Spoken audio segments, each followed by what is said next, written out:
বোতলজাত ও খোলা সয়াবিন তেলের দাম লিটারে 4 টাকা বাড়িয়েছে সরকার। এই মুহূর্তে বাজার পরিস্থিতি জানাতে রাজধানীর কারওয়ান বাজারে আছেন রিপোর্টার অন্তরা সেন। সরাসরি চলে যাচ্ছি সেখানে। অন্তরা, চলতি মাসের শুরু থেকেই বাজারে বোতলজাত সয়াবিন তেলের সরবরাহ সংকট নিয়ে কিন্তু বিপাকে পড়েন ক্রেতা বিক্রেতারা।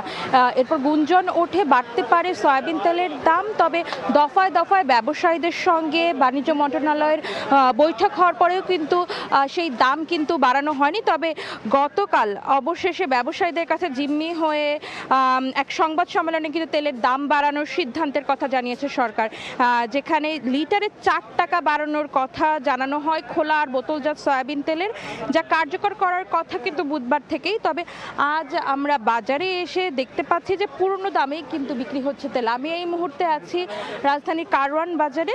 এখানকার বিক্রেতারা বলছেন পুরনো দামের যে তেল রয়েছে তার যথেষ্ট সরবরাহ আছে বাজারে। গতকাল দাম বাড়ানোর পর থেকে কিন্তু বাজারে সব কোম্পানির তেলের সরবরাহ বাজারে স্বাভাবিক হয়ে গেছে। এমনকি কোনো বিক্রেতারা জানাচ্ছেন আগের তুলনায় আরও বেশি তেল কিন্তু তারা পাচ্ছেন।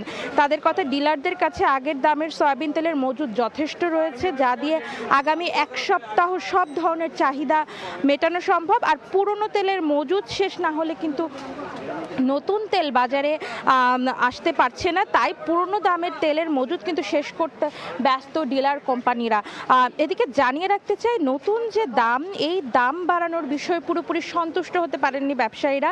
তারা জানিয়েছেন কোরবানির ঈদের পর যদি আবারও দাম সমন্বয় করা না হয় তবে কিন্তু সরবরাহ আবারও সংকট হতে পারে। এখানে একটু জানিয়ে রাখি, বিশ্ব বাজারে দাম বাড়লে দেশের বাজারে কিন্তু দাম সমন্বয় করা হয়, দাম বাড়ানো হয়। তবে বিশ্ব বাজারে দাম কমলে কিন্তু সেই দামের সমন্বয়ের প্রভাব কিন্তু দেশের বাজারে দেখা যায় না। এই ছিল আমার কাছে বাজার পরিস্থিতির সর্বশেষ খবরাখবর।